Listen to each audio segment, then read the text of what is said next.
Sunk cost. It's the idea that people will continue to invest in a chosen course of action even if the cost increases exponentially. You'll find that from the Vaughan and Hogg textbook. I've got the citation in the description below. Sunk cost as a principle covers a lot of things. Think about a time where you started something and you just kept putting more and more and more into it. That's that idea that even though the cost of a thing kept going up, you just continued to do it.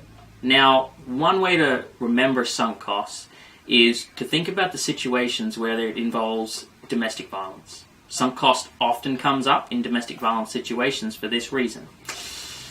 A reason why people do not leave domestic violence relationships is that notion that they've put so much into it and they could never leave now. Maybe if they just put more into it, they'd be able to save the relationship that they're in. What they're failing to realize is it's a sunk cost. You cannot recoup it. It is gone. So, sunk cost. It's based on the same principle as lowballing. It's that idea that once you agree to something, you will continue to agree to changes to that. Sunk cost, though, has a slightly different direction to it. It's not necessarily buying something.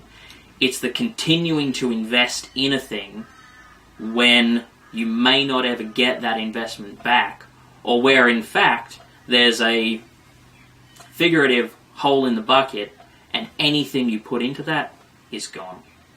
So, to recap, sunk costs. It's the idea that once somebody has agreed on a course of action, they will continue to invest in that even if the costs increase exponentially. Hopefully this helps us understand sunk costs a bit better.